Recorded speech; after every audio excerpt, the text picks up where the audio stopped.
श्रीमद् भागवत पुराण। देवर्षि नारद एक बार भ्रमण करते हुए वृंदावन पहुंचे।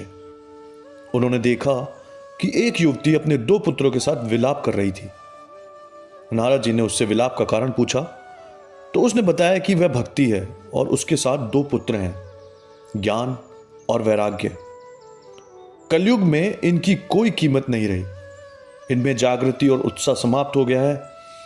मैं द्रविड़ प्रदेश में उत्पन्न हुई हूं और कर्नाटक प्रदेश में मेरा विकास हुआ। यहां भक्ति युवती, भक्ति भावना या विचारधारा का प्रतीक है। महाराष्ट्र प्रदेश में मेरा कुछ सम्मान हुआ, किंतु गुजरात में आते आते बूढ़ी हो गई। जब से वृंदावन में आई हूं तब से मेरा रूप यौवन वापस आ गया है, किंतु मेरे ये दोनों पुत्र अपने पहले के सम्मान को प्राप्त नहीं कर पाए हैं। मैं अपने पुत्रों की दशा पर चिंतित हूं। यह सुनकर नारद जी ने कहा कि इसका कारण यह है कि वृंदावन में भक्ति की तो प्रबलता है, पर ज्ञान और वैराग्य की उपेक्षा हुई है। अतः ये मृतप्राय हो रहे हैं। क्योंकि परीक्षित ने कलयुग को अभेदान दिया है, इसलिए ज्ञान और वैराग्य का सम्मान समाप्त हो गया है।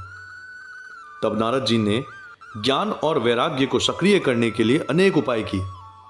पहले तो उन्होंने उन दोनों के कान में कहा, ज्ञान जागो, वैराग्य जागो, किंतु इस पर भी उन दोनों में कोई सक्रियता नहीं है। तब नारद जी ने वेद, उपनिषद और गीता के मंत्रों का उच्चारण किया। दोनों ने क्षण भर को अपने नेत्र खोले और फिर बंद कर दिए। तब नारद जी ने अनेक महात्माओं से संपर्क किया, किंतु महात्माओं ने वेद उपनिषदों की असफलता पर आश्चर्य प्रकट किया और उन्होंने कोई और उपाय भी नहीं सुझाया। पर नारद जी कब तक मानने वाले थे। वे घूमते घूमते बद्री का आश्रम पहुंचे। वहां उनकी भेंट सनकादि ऋषियों से हुई। इन ऋषियों ने नारद जी को बताया कि ज्ञान और वैराग्य को चेतन करने का एक ही उपाय है। उन्हें श्रीमद् भागवत पुराण की कथा सुनाई जाए। जिस तरह गन्ने से रस और दूध से नवनीत सार रूप में निकलता है, उसी प्रकार वेद और उपनिषदों का सार श्रीमद् भागवत है। यह शीघ्र ही प्रभाव करने वाला है। नारद जी ने सनकादि ऋषियों की सलाह पर हरिद्वार के समीप गंगा के किनारे आनंद नामक रमणीय स्थल पर 12 स्कंद और 18,000 श्लोकों वाले श्रीमद् भागवत की कथा सुनाने का आयोजन किया। यह कथा सप्ताह तक चली तो भक्ति और उसके दोनों पुत्रों ज्ञान और वैराग्य को नवजीवन और नव यौवन मिला। व्यास जी द्वारा रचित संकलित पुराण ऋषियों द्वारा सुनाई गई कथा का यह संकलन है। अतः व्यास जी बोले कि ऋषियों द्वारा सुनाई गई श्रीमद् भागवत पुराण की कथा वेद उपनिषद का सार रूप है। यह कथा जीवों का उद्धार करने वाली और मोक्ष प्रदान करने वाली है। यह कथा ऐसी है कि इसे दुराचारी से दुराचारी व्यक्ति भी सुनकर कल्याण को प्राप्त होता है।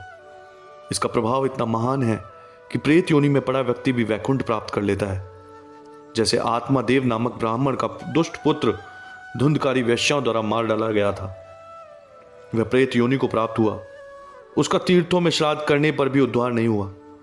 तब उसके भाई गोकर्ण ने उसे 1 सप्ताह तक श्रीमद् भागवत पुराण की कथा सुनाई और उसका उद्धार किया। प्रथम स्कंध, भक्ति योग और वैराग्य प्रतिपादन। पुरा काल में एक समय नेमिषारण्य में लोकोपकारी ऋषियों की सभा हुई। उसमें इस बात पर विचार हुआ कि कलयुग में मनुष्य कम आयु वाला होगा, वह अनेक रोगों से ग्रस्त और शोकों से संतप्त होगा। इसके साथ मंद बुद्धि वाला और आलस्यपूर्ण भी होगा। ऐसी स्थिति में वह न तो यज्ञादि ठीक तरह से कर पाएगा और न शास्त्रों का पठन पाठन ही। फिर उसका कल्याण कैसे होगा। बहुत विचार विमर्श के बाद यह अनुभव किया गया कि श्री कृष्ण की लीलाओं का गान करने से ही मनुष्य का उद्धार हो सकेगा। इसलिए उपस्थित समुदाय ने सूत जी से अनुरोध किया कि वे भगवान श्री कृष्ण के चरित्र का कीर्तन करें। सूत जी ने ऋषियों का अनुरोध स्वीकार कर लिया। सूत जी ने कहा कि तत्ववेता होना मनुष्य की सफलता का सबसे बड़ा रहस्य है और इस तत्व का ज्ञान का अभिप्राय है आत्मा परमात्मा की एकता की अनुभूति करना। उपनिषदों में से ब्रह्म ज्ञान, पुराणों में ईश्वर बोध और शास्त्रों की सत्ता को प्रत्येक पदार्थ में स्वीकार करता है, किंतु यह ज्ञान भी प्रभु की कृपा से ही प्राप्त होता है। सूत जी ने बताया कि भगवान विष्णु की प्रसन्नता प्राप्त कर लेने पर जीवों के बड़े से बड़े कष्ट दूर हो जाते हैं और विष्णु चरित्र के सुनने में रुचि बढ़ती जाती है। भक्ति से ही मनुष्य को तत्व बोध होता है और यह बोध ही चिर मुक्ति है। भगवान श्री कृष्ण ही समस्त शास्त्रों में प्रतिपाद हैं। वे ही चराचर रूप देव, पशु, पक्षी और मनुष्य के रूप में अपनी योग माया से अवतार ग्रहण करते हैं। भगवान विष्णु के 24 अवतारों का विवरण देते हुए सूत जी ने कहा कि भगवान विष्णु ने सृष्टि की इच्छा से पहले महत्व और अहंकार से उत्पन्न हुए 16 कलाओं से युक्त पुरुष रूप का ग्रहण किया। फिर वे सृष्टि रचना पर विचार करने के लिए सागर में योग निद्रा में लीन हो गए। उनके नाभि कुंड में प्रजापति ब्रह्मा उत्पन्न हुए। फिर भगवान विष्णु ने अपने विभिन्न अंगों से वृहद विश्व की रचना की। भगवान विष्णु के 24 अवतार इस प्रकार हैं।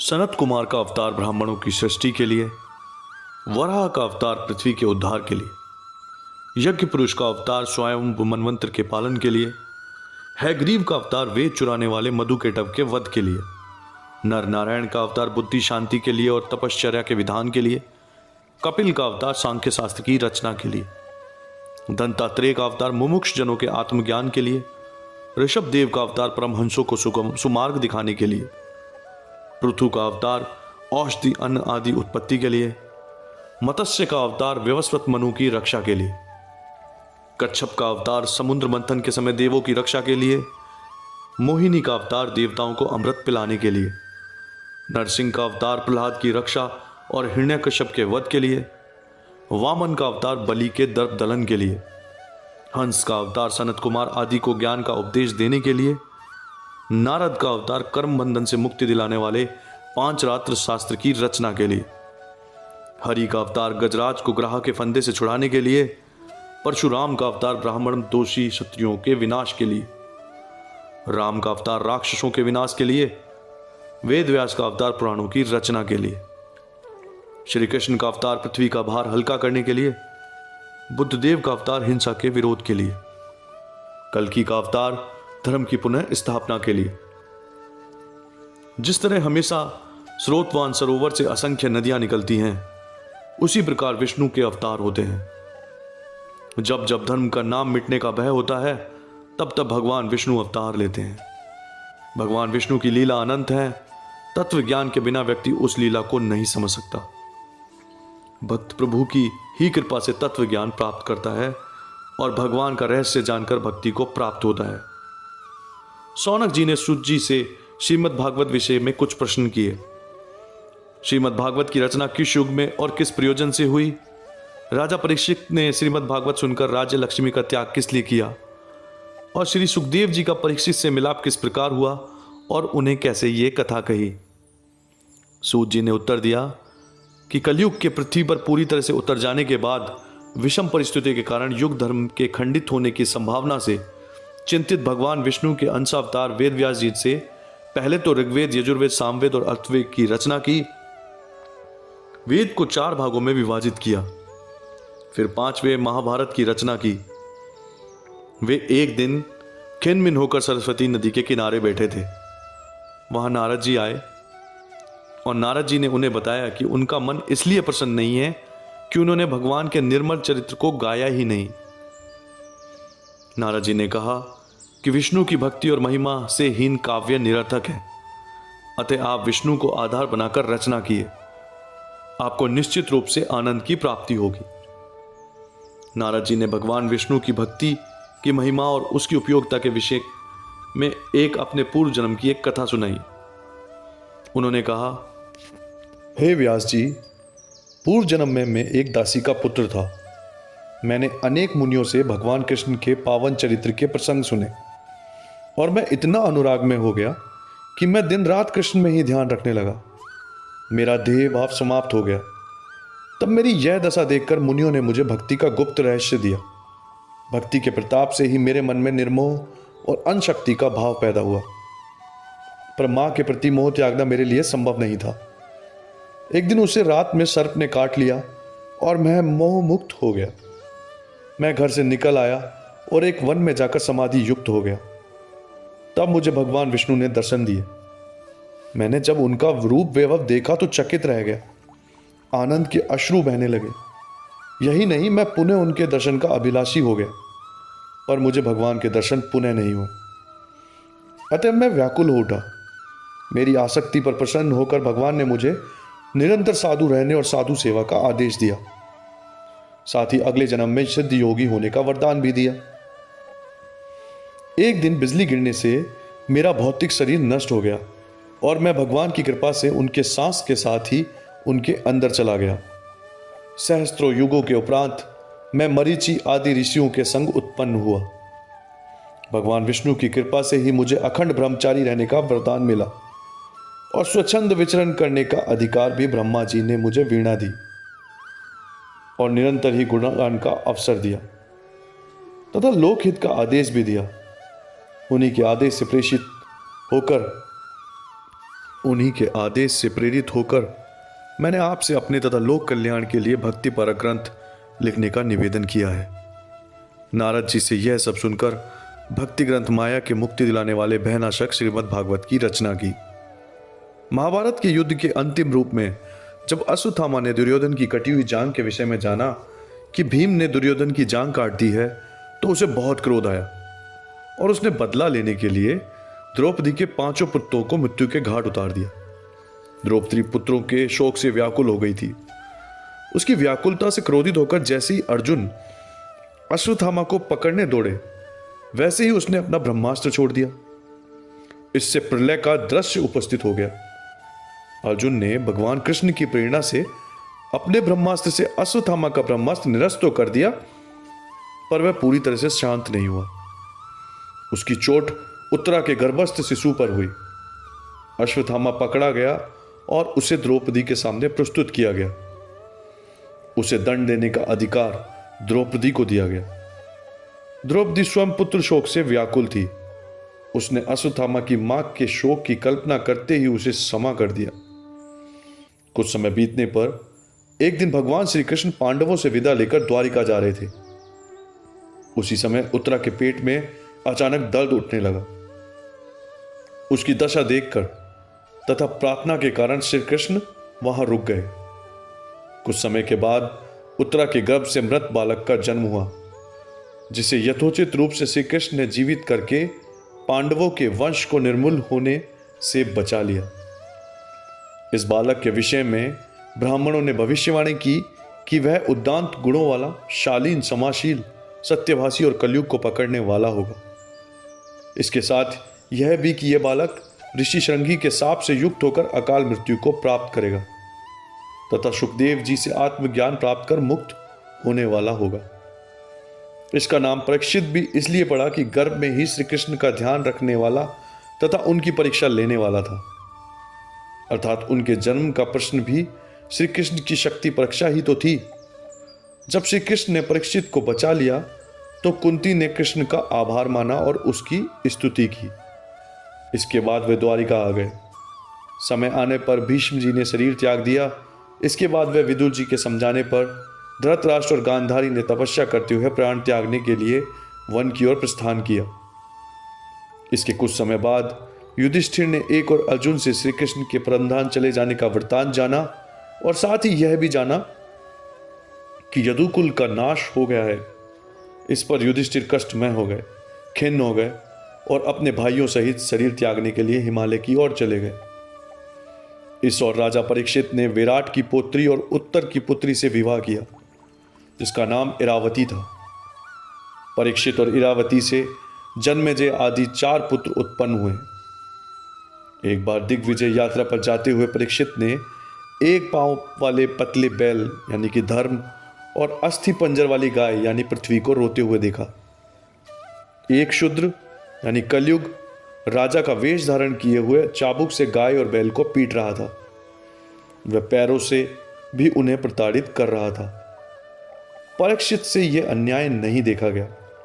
उन्होंने बलपूर्वक राजा वेशधारी कलयुग को रोका और इस तरह अन्याय करने का कारण पूछा। उसके पूछने पर राजा ने गाय और बैल से भी इस बारे में बात की और कारण पूछा। तब बैल धर्म ने अपना और गाय पृथ्वी का परिचय दिया और कहा कि हमारी दुर्दशा का कारण कलयुग का आगमन है। जब राजा परीक्षित ने धर्म रूप बैल और पृथ्वी रूप गाय की यह दुर्दशा सुनी और देखी तो उन्होंने अधर्म का मूल नाश करने और आत्ताई कलयुग के विनाश की प्रतिज्ञा की। राजा की प्रतिज्ञा सुनते ही वह राजा वेशधारी कलयुग शुद्ध शरणागत होकर राजा परीक्षित के चरणों में गिर पड़ा और शरण की भीख मांगने लगा। राजा परीक्षित शरणागत पालक थे, अतः उन्होंने उसे अभिदान दे दिया। इसके बाद उसने राजा परीक्षित को अपना वास्तविक परिचय दिया, किंतु राजा वचनबद्ध हो चुके थे, अतः उन्होंने कलयुग को अपने राज से ही चले जाने की आज्ञा दी। कलयुग भयभीत तो था किंतु चतुर था, अतः उसने कहा कि जहां भी मैं रहूंगा सदा सशस्त्र आपको ही अपने नेत्रों के सामने रखूंगा, अर्थात डरकर कुछ भी अनुचित नहीं करूंगा, अतः आप मुझे देश निकाला ना दें। राजा परीक्षित ने उसके 4 स्थानों मध्य, दूत, व्यभिचार और हत्या में रहने का निर्देश दिया। कलयुग ने एक अन्य स्थान की प्रार्थना की। उसका ध्यान करते हुए राजा परीक्षित ने उसे स्वर्ण में रहने की भी अनुमति दे दी। इसके साथ ही कलयुग परीक्षित के स्वर्ण मुकुट में प्रविष्ट हो गया। वह कितनी विचित्र बात है कि जिस कलयुग को राजा अपने राज्य से ही निकाल रहा था, वह अब उसके मुकुट में प्रवेश करके उसके सिर पर सवार हो गया। कुछ समय बाद राजा परीक्षित शिकार खेलने गए। वह मृगों का पीछा करते करते काफी थक गए थे। भूख प्यास से व्याकुल राजा एक तालाब के किनारे पहुंचे। वहां एक ऋषि का सुंदर आश्रम देखा। आश्रम के स्वामी श्री समिक समाधि में लीन थे। उन्हें राजा के आने का पता ही नहीं चला, अतः वे राजा का स्वागत अभिनंदन नहीं कर पाए। कलयुग क्योंकि राजा के मुकुट में बैठा था, अतः उसने अपना प्रभाव जमाना शुरू कर दिया। राजा ने ऋषि की समाधि को न जानकर उन्हें अपनी अवमानना अतः उसने अपना प्रभाव जमाना शुरू कर दिया। राजा ने ऋषि की समाधि को ना जानकर उन्हें इसे अपनी अवमानना और ऋषि का दंभ समझा। मन को मारकर राजा ने जलपान करके वृक्ष की छाया में विश्राम किया। ऋषि लंबी समाधि में थे, अतः उन्हें कुछ भी पता ही नहीं चला। राजा ने काफी देर प्रतीक्षा की और इस प्रतीक्षा ने आग में घी का काम किया। राजा ने सोचा कि ऋषि जानबूझकर उनकी उपेक्षा कर रहा है, अतः उसे पाठ पढ़ाया जाए। राजा ने पास में ही एक मरा हुआ सांप दिखाई दिया। राजा ने यह सोचकर कि ऋषि की वास्तविकता का पता चल जाएगा, उसने वह मरा हुआ सर्प उनके गले में डाल दिया। ऋषि की समाधि तो नहीं टूटी, पर राजा के दुस्साहस का ऋषि के पुत्र श्रृंगी को पता चल गया। ऋषि पुत्र अपने निरपराध पिता के प्रति किए गए राजा के इस उद्दंड व्यवहार को सहन नहीं कर सका। तब उस युवा तपस्वी ने कौशिक नदी में आगमन करके हाथ में जल लेकर राजा को शाप दिया कि जिस राजा ने मेरे पूज्य पिता के गले में मरा हुआ सांप डालकर उनका अपमान किया है, आज से ठीक 7वें दिन सर्पराज तक्षक उस राजा को मृत्यु मुख में डाल देगा। वह युवा तपस्वी आश्रम में लौटा और पिता के गले में मरा हुआ सर्प देखकर रोने लगा। उसका क्रंदन इतना तीव्र था कि उससे ऋषि की समाधि भंग हो गई। इसके बाद उन्होंने मरा हुआ सांप गले से निकालकर नीचे फेंका और बालक से रोने का कारण पूछा। ऋषि ने सारी बात जानकर कि राजा के छोटे से अपराध के लिए उनके बालक ने इतना कठोर दंड दिया है, अत्यंत दुख का अनुभव किया। वे चिंतित हो उठे। उन्होंने अपने पुत्र को बुरा भला कहा, क्योंकि उनके विचार से राजा परीक्षित धार्मिक वृत्ति के न्यायप्रिय राजा थे। ऐसे दंडधारी शासक के अभाव में पृथ्वी पर अराजकता फैल जाती। उन्होंने कहा कि राजा के दंड धारण न करने पर ही तप, यज्ञ, समाधि आदि अनुष्ठानों का आयोजन निर्विघ्न रूप से होता रहता है। अतः राजा को शाप देकर ऋषि पुत्र ने धर्म की हत्या की है। शीलवान राजा तो सर्वथा अवध्य होता है, उसके प्रति क्रोध नहीं करना चाहिए। घर लौटकर राजा परीक्षित को अपने किए हुए पर बहुत पश्चाताप हुआ। वे अब कर ही क्या सकते थे। उन्हें ऋषि पुत्र द्वारा दिए गए शाप का भी ज्ञान हुआ और उन्होंने उस शाप को सिर माथे स्वीकार किया। उतने समय के लिए उन्होंने संसार त्याग दिया और विरक्त होकर उदासीन हो गए। अन्न जल आदि छोड़कर गंगा के किनारे मृत्यु के समय की प्रतीक्षा करने लगे। जब चारों दिशाओं के ऋषियों वशिष्ठ, अत्रि, चौवन, भृगु आदि को राज्य श्री त्याग कर विरक्त और मृत्यु की प्रतीक्षा करने वाले राजा परीक्षित के विषय में पता चला, तो सब नारद, वेदव्यास, अगस्त्य आदि के साथ वहां उपस्थित हुए। राजा ने सभी ऋषियों का आदर सत्कार किया और उनसे भगवान विष्णु के चरणों में अनन्य भक्ति का वरदान मांगा। ऋषियों ने राजा की बहुत प्रशंसा की और उनके देह त्याग तक वहीं ठहरने का निश्चय किया। राजा परीक्षित का संवाद ऋषियों से हो रहा था कि सुखदेव जी वहां पहुंच गए। राजा ने अत्यंत भक्ति और आदर के साथ सुखदेव जी का सत्कार पूजन किया। उनके आगमन को राजा ने अपने लिए वरदान माना। राजा परीक्षित ने सुखदेव जी से अत्यंत विनम्र शब्दों में अपनी करुण गाथा कही और अपने कल्याण का मार्ग सुझाने का अनुरोध किया। परीक्षित ने सुखदेव जी से 2 प्रश्न किए। पहला, कि जीव के लिए सर्वदा करने योग्य क्या है, और दूसरा कि थोड़े समय में मरने वाले व्यक्ति का कर्तव्य क्या है। सुखदेव जी राजा के प्रश्नों का उत्तर देने के लिए वहां रुक गए और उन्होंने उनकी शंकाओं का विधिवत समाधान किया। इस प्रकार से श्रीमद् भागवत पुराण के प्रथम स्कंद की यहाँ समाप्ति होती है। आगे वाले पॉडकास्ट में हम लोग द्वितीय स्कंद के बारे में बात करेंगे। जय श्री राम।